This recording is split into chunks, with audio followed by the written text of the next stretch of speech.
Board of Trustees and the faculty and staff of Trinity-Pawling School, I would like to welcome you to our 112th commencement exercises and this very special celebration of the class of 2019. On behalf of the faculty, I wish to thank the parents of this class for the faith and trust that you have bestowed upon the school. Students, your parents have given you a tremendous opportunity to attend a school like Trinity-Pawling, one that only the smallest fraction of students your age are given. So seniors, would you join the faculty and myself thanking your parents with a round of applause?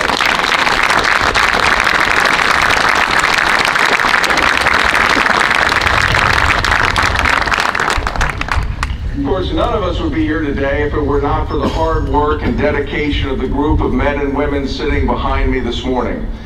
They are committed professionals who believe deeply in the values of this school and the potential of each of these students. Would you please join me in extending our gratitude to them for their hard work and all that they do to distinguish this school.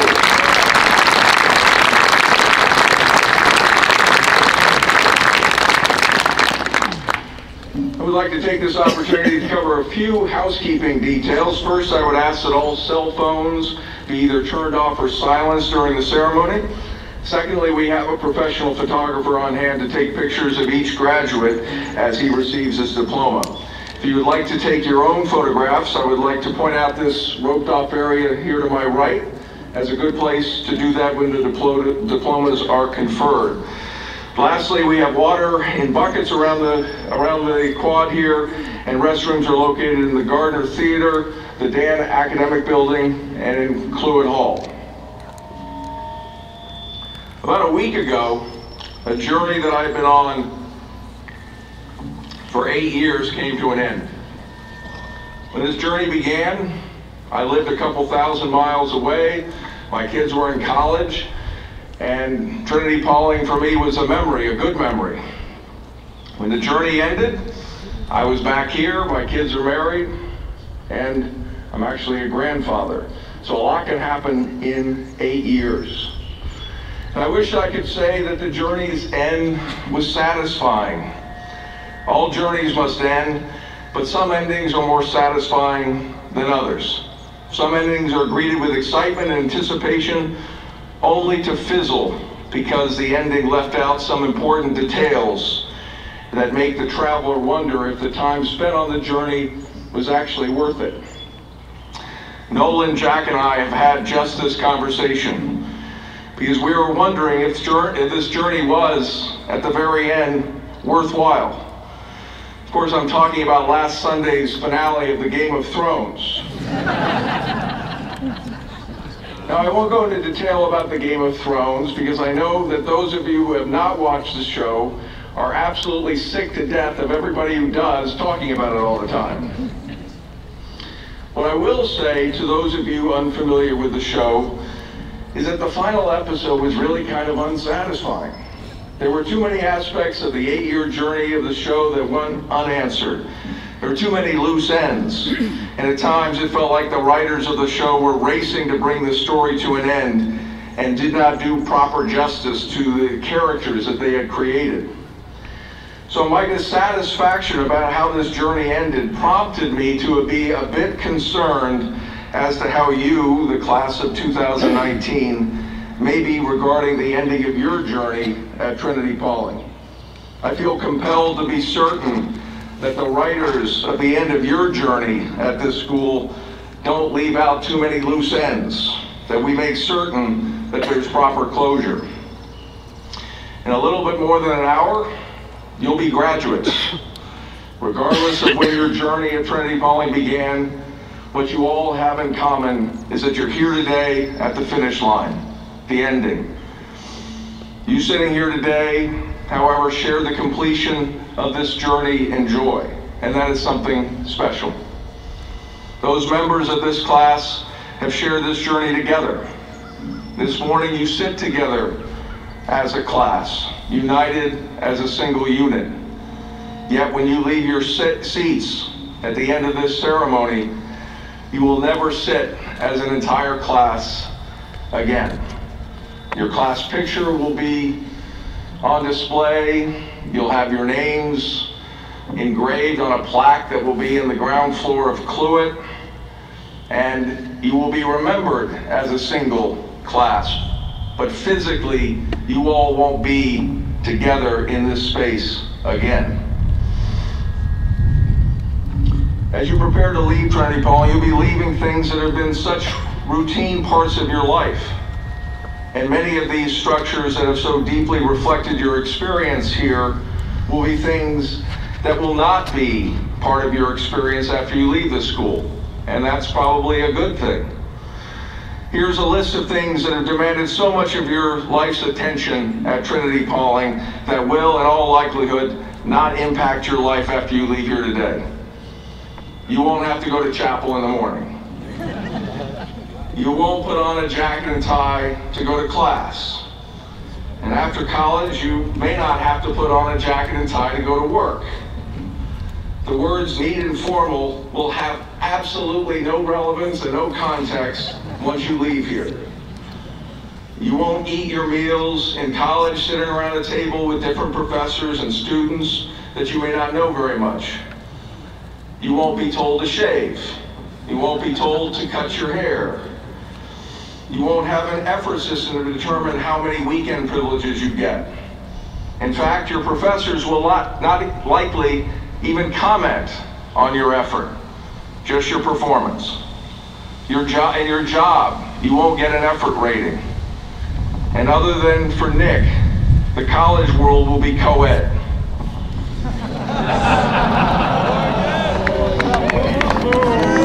So, what was the point? Why did these types of experiences constitute so much of your time at Trinity-Pawling? Why were you held accountable for things that may not end up taking up much of your time next year or during the next several years? In other words, have you arrived at the last episode of the last season and wondering, what was it all about? What was the point to this character or to that character? Since we only have a few minutes remaining in this episode, let me attempt to summarize what some of these characters were all about, so you are clear on the context as you prepare to leave. Chapel. This character's role was never about forcing one way of thinking over another. Rather, the point of this character of Chapel was to convey on a regular basis that there are bigger things in this world than yourself. We are part of a community, and the role of Chapel is to reinforce this value by bringing the community together, to talk about values such as respect, integrity, civility, and forgiveness. The role of Chapel reminds us that we can only truly become aware of our own humanity when we experience our lives in relationship with others.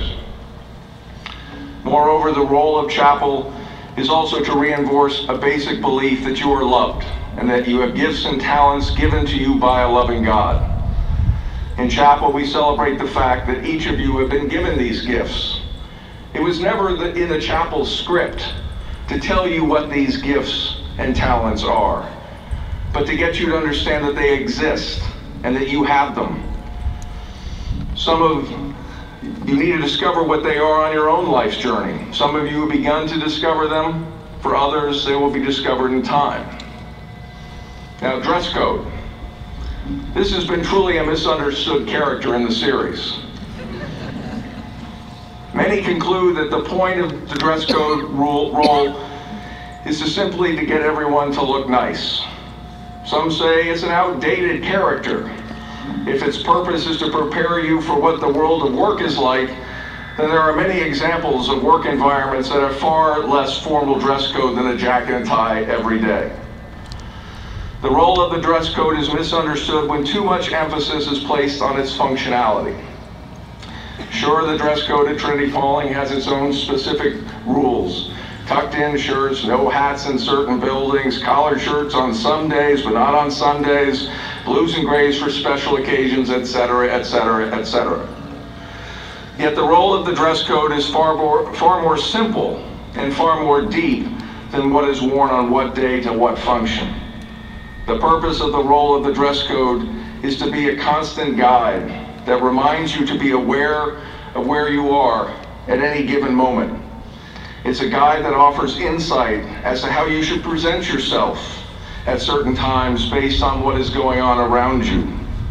It is a guide that suggests that things that you are doing in life that demand greater respect in terms of their importance will demand greater respect in how you present yourself. It is a guide that has taught you that first impressions are important in life. Family style meals. This character is like the character of Samwell Tarly in the Game of Thrones. At the beginning of the Game of Thrones, Samwell Tarly doesn't quite fit in, and you're not quite sure if you like him or not. More specifically, you really don't know why he's in the show to begin with. He doesn't seem to have much of a function. Yet by the middle seasons of the show, you start to figure out that Samwell's character is far more important than you thought at the beginning. By the end, you realize his character was essential. The character of Family Style Meals was written out of many school scripts years ago. For others, it is a role that only appears once in a while. Yet at Trinity-Pawling, it's a role that is front and center every week. And sometimes we don't like the role all that much. Being a waiter is never something someone usually volunteers for, but most of you have done it many times. Sometimes the meals are not what we hoped for. Much like the role of chapel, however, Family Style Meals brings the community together. Because of this role, we all meet people we may not have met otherwise. It forces us to slow down a bit during the course of the day. It reminds us that meals should be enjoyed with others, talking with one another. When you have a family, insist on eating together when you can. No matter how busy things get, and they will get busy. Insist that there's time that you come together and talk and share a meal. The effort system. Of course, this has been a leading role at Trinity-Pawling for some time.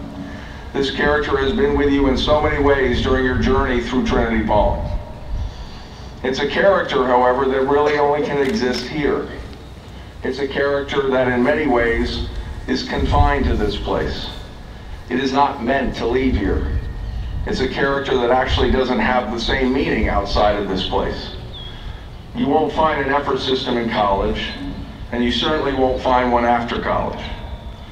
Here you were recognized and rewarded for your effort. People paid close attention to how hard you worked, how diligent you were in completing this work, and how positive your attitude was when completing your responsibilities. If you did this well, then this attention was manifested with effort marks that had real implications on your life here.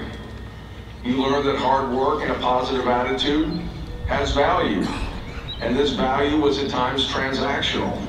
You received payment for your effort and attitude. Outside of Trinity-Pawling, there's a different approach to effort and attitude. People will still pay attention to how hard you work and your attitude. Like here, there will be consequences for poor effort and a poor attitude. These consequences will have far greater implications than having to get up for breakfast, however. Such consequences could be life-changing. Not being able to stay in college, a loss of a job, or a fractured relationship with somebody you care about. Outside of this school, people will pay attention to your effort and attitude.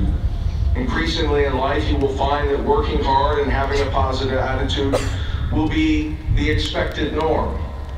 It will be what is expected of you, and you won't necessarily be rewarded for it. You will learn, though, that when you are able to outwork others, and this very well may give you a competitive advantage for what you may get rewarded for. There is no system built around this equation, however. You will need to figure it out to get the most traction from your hard work and your positive attitude. But you will know how to persevere and work hard because you have learned those skills here. Finally, the show's main character, the Jon Snow, if you will, has been always the main character among the other significant characters. This show's character is character. In fact, all the other roles support this role. This is the role that I hope lingers most in your life. Character matters, and it matters deeply. While first impressions are important, last impressions are lasting impressions, and they are defined by character. So we are close to wrapping up this final season of your experience at Trinity-Pawling. On behalf of the faculty, let me just say that we have been honored to share this journey with you. When you receive your diploma shortly, your status with the school changes. You won't be students, you'll be graduates, alumni. You will have an active role to play in this school's future as you move forward in your life. Be an active alumnus. Come back. Stay connected with your school and stay connected to one another. Doing so will enrich your life for years to come. I look forward to sharing this next episode on this journey with you. Congratulations to the class of 2019.